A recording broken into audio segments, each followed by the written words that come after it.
Hello children, welcome to today's class. In today's class, we will be learning about the 5th prose unit from the 10th standard first language English. The title of the lesson that we are going to do, it is what is moral action. Before we start the class, let us warm up our memories. Now try to recall this story, you just have to identify it.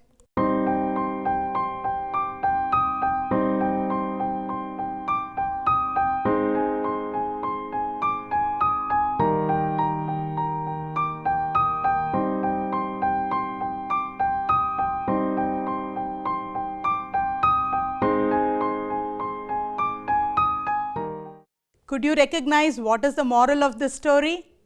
Yes, you are right. Honesty is the best policy. So, you have heard this story under this particular moral. Now, our author in the lesson is questioning us. Is honesty really the best policy? Now, let us see what he has to say. Now, before that, what should we do? We have to find out who the author is. Now, listen to this poem which is going to describe our author and try to recognize whom I am talking about. Are you ready, children? Thin and frail, a divine soul in human frame, looked like a saint but was a king. Simplest was the life, unimaginable were the dreams. Won the war without weapons and with unthoughtful means. Awakened the slumbered souls, stormed the feeling, fought neither with cannon nor with guns, neither with sabre nor with swords, fought with peace but not with violence. Boycott the laws, disobey the deceitful acts, boycott the salt, bullet the mind, thundered the colonial rule, dismantled the empire. Such was the charge delivered by a saintly looking man. An emperor crowned with peace and non-violence, admired by the world, will be honored by generations, will be revisited by humanity before the illusion of materialism could end. To redefine the rules of existence in the centuries to come. Yes, could you identify it, children? It was Mahatma Gandhi. Now, this has been beautifully written by one Mr. Santosh Sharma. Now, this is his autobiography. His autobiography is My Experiments with Truth. Now, before we move to the next aspect or the lesson itself, in today's class we have to understand that it is very important for all of us to make notes and take notes. So, let us quickly see a very short video. Note making or note taking is an important study skill. It helps one to summarize. It also helps us to record information. Note making is very essential while we are reading something, whereas note taking is very essential when we are listening to some text. There are various methods of taking or making notes. Some of the useful ones are making linear notes. You can draw a flow chart. You can even draw a tree diagram or a spidergram, and there are many layouts like table. You can draw a diagram or you can even make lists. Now, children, you just saw the video, right? Now, let us try to identify various landmarks of Gandhiji's life. Now, here are a few landmarks of Gandhiji's life. So, this is just one simple example that I have given to you of note taking or note making. Okay, children, I am sure you will try to follow this in all other subjects. Now, let us look into the text. I want you to read the text with me, children. So, go to your textbooks on page 73. And remember, as we read it, please make notes. When can it be said that a particular action is moral? In asking this question, the intention is not to contrast moral with immoral actions, but to consider many of our everyday actions against which nothing can be said from the conventional standpoint and which some regard as moral. Most of our actions are probably non-moral. They do not necessarily involve morality. For the most part, we act according to the prevailing conventions. Such conventional behavior is often necessary. If no such rules are observed, anarchy will be the result, and the society or the social intercourse would come to an end.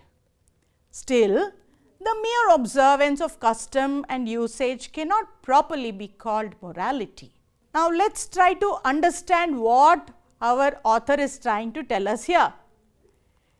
He says every day we do some kind of a conventional action. Now, here you can see there is a person working in a hospital, and here you see a little boy, he is helping an old woman on the street cross the road. Let us see what our Gandhiji has to say on this. Are all conventional actions always moral? Necessarily moral? Yes, this is the question he is asking. Most of our actions are probably non-moral. So, he is saying it is neither moral nor immoral. Now, he says, but conventional actions are necessary. Now, why does he say it is necessary? He says if there are no conventional actions, there will be anarchy in the society. So, there will be chaos in the society. There will be so many problems that will come up in the society if there are some rules not laid. But are all of them moral? Again he questions. And without conventional or customary actions, definitely what would have happened to our societies? The human society would have come to an end. I suppose you understood this, children. Now, let us try to comprehend. What is it that we have to comprehend? In this paragraph, Gandhiji says that our conventional behavior is immoral, moral, neither moral nor immoral, necessary, unnecessary. You can give more than one answer here. Now, let us see what the answer is. Yes, he says it is neither moral nor immoral. So, he says it is actually non-moral. Does he have to say anything else about the conventional behavior? Yes, he says it is necessary for the society to be on track. Now, let us move to the second paragraph. A moral act must be our own act, must spring from our own will. If we act mechanically, there is no moral content in our act. Such action would be moral if we think it proper to act like a machine and do so. For in doing so, we use our discrimination. We should bear in mind the distinction between acting mechanically and acting intentionally. Now, what does Gandhiji say here? He says that simply doing some action will not become moral action. He says only if the moral act comes from our own will, then it is a moral act. He says anything which we do mechanically, even if it is a good act, it cannot be put under moral action. So, he says the distinction between acting mechanically and acting intentionally should be understood. So, whenever you are doing a good action, according to Gandhiji here, it means if the action is intentionally done, then only it is a moral action. Now, he continues to give us some examples. Now, let us read that quickly. It may be moral of a king to pardon a culprit, but the messenger bearing the order of pardon plays only a mechanical part in carrying the king's moral act. if the messenger were to carry the king's order, considering it to be his duty, then his action would be a moral one. How can a man understand morality who does not use his own intelligence and power of thought, but lets himself be swept along like a log of wood by a current? So, did you understand this? He is trying to compare a log of wood which is flowing on the water to a person who simply carries the order without using his intelligence. Sometimes a man defies convention and acts on his own with a view to doing absolute good. Such a great hero was Wendell Phillips. Children, here please know that Wendell Phillips was a social reformer who fought for the cause of the slaves in America. Now, he was addressing an assembly of people and he once said, "Till you learn to form your own opinions and express them, I do not care much what you think of me." So, he wanted the people to think and form their own opinion and express it, and only then probably he could do something for them. Thus, when we all care for what our conscience says, then alone can we be regarded to have stepped on the moral road. We shall not reach this stage as long as we do not believe and experience the belief that God within us, the God of all, is the ever-present witness to all our acts. It is beautifully said here, children, whatever we do, we must believe that there is someone always observing us. And what is that? It is finally our conscience. When can the messenger's act become a moral action? Yes, the messenger's act would become a moral one if he were to bear the king's order, considering it to be his duty. Right? Did you get it? Yes. Shall we proceed to the next paragraph, children? Yes. Now read it along with me.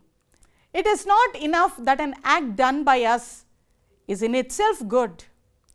That is to say, whether an act is moral or otherwise depends upon the intention of the doer. So, here he brings in the next aspect of calling an action moral. Two men may have done exactly the same thing, but the act of one may be moral and that of the other the contrary. Now, look at this.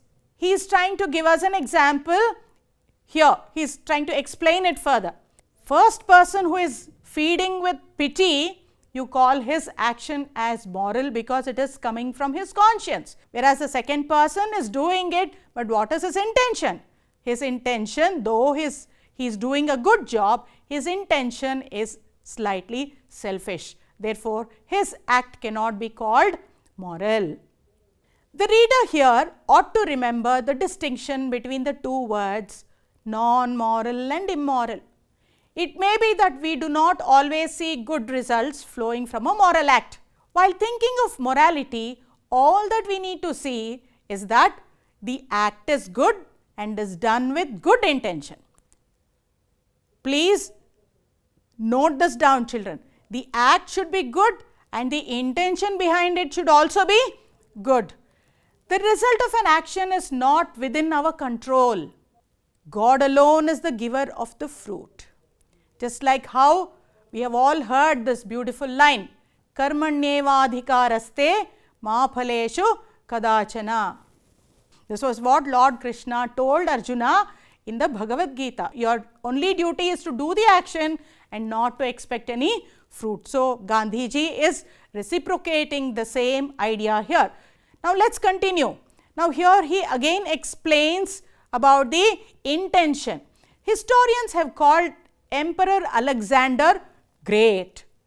Wherever he went in course of his conquest, he took the Greek language and the Greek culture, arts and manners, and today we are enjoying the benefits of Greek civilization. But the intention of Alexander behind all this was only conquest and renown. So, though he has brought us so much good, what was the intention? His intention was selfish. His only intention was to conquer the land and to become famous. Who can therefore say that his actions were moral? It was all right that he was termed great, but moral he cannot be called. So, this is Gandhiji's stand on Emperor Alexander. He agrees in calling him great, but he does not say that his actions are moral. Now, let us try to comprehend this paragraph. In the example of feeding the poor, whose action is moral action?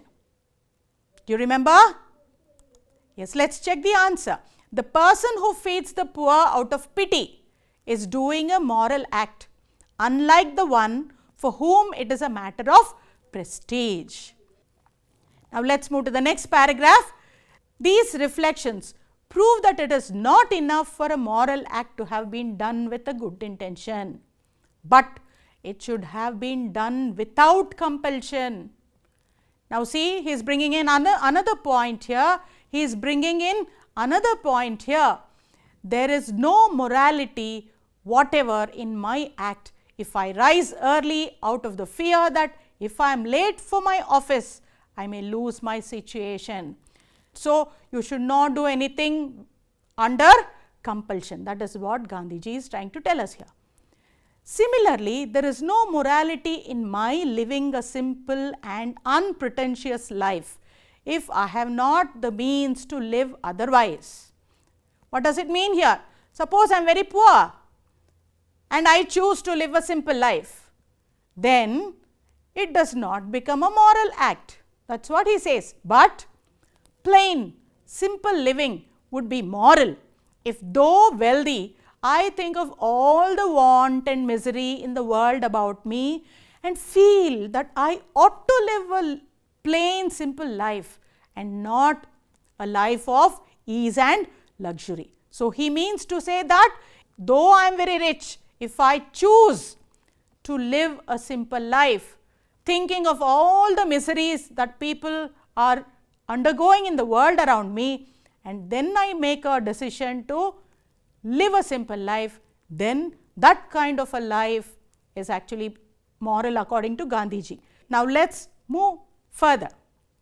Likewise, it is only selfish and not moral if the employer to sympathize with his employees or to pay the higher wages lest they leave him. Now, what does this mean? If the employer is scared, if he is compelled to give them more money because they are going to leave him if he does not give them, that is not moral. It would be moral if the employer wished well of them and treated them kindly, realizing how he owed his prosperity to them. This means that for an act to be a moral one, it has to be free from fear and compulsion. So, in this paragraph, he is stressing on a moral act being free from fear and compulsion. Now, let us try to comprehend this paragraph. When does simple living become moral? Simple living would be moral though one is wealthy. He thinks of all the wants and miseries in the world and feels that life ought to be lived in a very simple manner and not in an easy and luxurious way. Now, let us move to the next paragraph. So, what does Gandhiji say here? Now, does all action which is free from fear and compulsion, will it become moral action? He says no. When does it become a moral action? Only if there is no self-interest. So, he brings in the next criterion for an action to be called moral. Now, he gives here an example. What is it? That honesty cannot long endure what is practiced in the belief that is the best policy. See here, I told you in the beginning that Gandhiji does not always accept conventional acts. So, if you say honesty is the best policy, he says that need not be always the best policy. As Shakespeare says, love born out of the profit motive is no love, which means if behind the honest action, if there is some motive, if there is some self-interest, then again it will not remain a moral act. Now, when Gandhiji quotes Shakespeare, what argument does he want to strengthen? This is a question. Now, let's see what the answer is. Shakespeare says, love born out of profit motive is no love. So, through these words, Gandhiji wants to emphasize that actions prompted by self-interest are all worthless and not moral. Now, moving to the 6th paragraph, he says, anything which is having a material gain as a motive behind it, that cannot be moral here, it is non-moral here. Likewise, the same when we die or in the after death life also it is the same. So, he says that action is moral which is done only for the sake of doing good. He gives an example here. A great Christian, Saint Francis Xavier, passionately prayed that his mind might always remain pure. For him, devotion to God was not for enjoying a higher seat after death. Then why did he pray? He prayed because it was man's duty to pray. He does not expect any gain whether in this life or in the life after death. So, Gandhiji places him on a high pedestal. He also brings in another personality here whom we have to recall. He says, the great Saint Teresa wished to have a torch in her right hand and a vessel of water in her left, so that with these she might burn the glories of heaven, and with the other she could extinguish the fires of the hell, and men might learn to serve God from love alone. So, this was her intention, that man should serve God with love alone, without fear of hell and without temptation of heavenly bliss. To preserve morality thus demands a brave man prepared to face even death. Children, this line is so beautiful. To preserve morality thus demands a brave man. He says one should be very brave because of all the criteria that Gandhiji has told. It is not possible for men to live up to all those standards, but if a man has lived up to that standard, definitely he is a brave man and he is prepared to face even death. It is cowardice to be true to friends and to break faith with enemies. He says you should strike a balance between friends and enemies, which means you have to be true to both enemies as well as friends. Those who do good out of fear and haltingly have no moral right, or they have no moral virtue. So, this is what he says. He brings in examples of two people who were really great in one kind or the other, but let us see what happened to them. He speaks of Henry Clay. He was very kind, he was known for kindliness, but at some point in life, what did he do? He sacrificed his convictions for his ambition, he sacrificed his principles for his desires. Daniel Webster, for all his great intellect and his sense of the heroic and the sublime, once sold his intellectual integrity for a prize. By a single mean act, he wiped out all his good deeds. So, he sold his integrity, intellectual integrity for some prize. Now, though these were great men, they could not really be brave in Gandhiji's words, as he has spoken in the previous lines.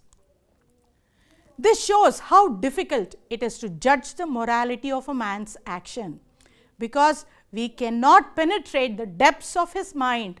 At some point he will be very good, at some point he might become the opposite. So, it is very difficult for us to judge who is moral, who is immoral.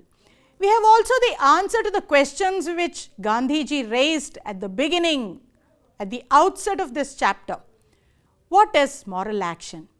Incidentally, we also saw which kind of men could live up to that morality. He has drawn some milestones for us to identify what kinds of actions can be moral actions. Now, children, I want you to give a one-line summary of the paragraphs 2 to 6, which sums up what a moral act is according to Gandhiji. Now, if you pick the main ideas from each of these paragraphs, you will be able to give the one-line summary for each of these paragraphs. Now, shall I help you do it? Okay, come on, you can even note it down. An action becomes moral when it springs from one's will, it has good intention, it is free from fear and compulsion, it has no self-interest behind it. Moral action does not aspire for afterlife rewards. Now, quickly take down these assignments, children. You have these questions in your textbook, so you can mark it in your textbook.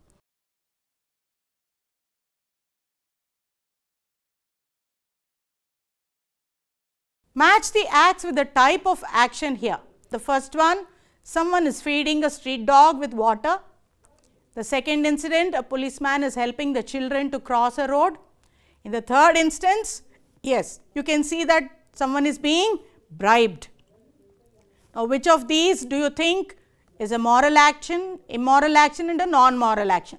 Try to identify it. Now, quickly let us see how to write a paragraph. A coherent paragraph consists of a topic sentence which gives you the main idea of the paragraph. Then, there are supporting sentences that strengthen the topic sentence and a concluding sentence which concludes the paragraph on a coherent note. Let's see an example for a topic sentence. Global advertising today is the biggest and most sophisticated thought control project ever undertaken. Now we'll move to the supporting sentences. Some statistics reveal the true extent of this phenomenon. Global advertising expenditures, according to Benjamin Barber in his book Jihad vs. Macworld, 1995, rose sevenfold from 1950 to 1990, from a modest $39 billion to a whooping $256 billion. Barber adds that per capita global spending went up from $15 in 1950 to nearly $50 in 1996.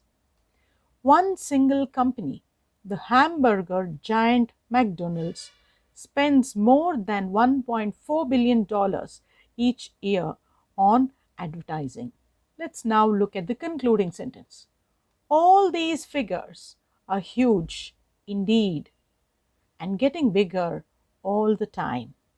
So, the parts of a paragraph can be, to recall once again, the topic sentence, the supporting sentences with colorful vocabulary, and a concluding sentence. So, a paragraph can easily be written using these three simple steps. Children, till now you saw how to write a paragraph. Now, do this exercise. Arrange the jumbled sentences in a logical sequence and develop them into a coherent paragraph. This exercise is there on page 81 and 82 in your textbook. Now, please remember, keep the story in your mind. I want you to find out who is moral, whether both are moral, is one non-moral and the other moral. Yes, do this exercise, mental exercise, and try to recollect whatever has been taught in today's lesson. Thank you, children.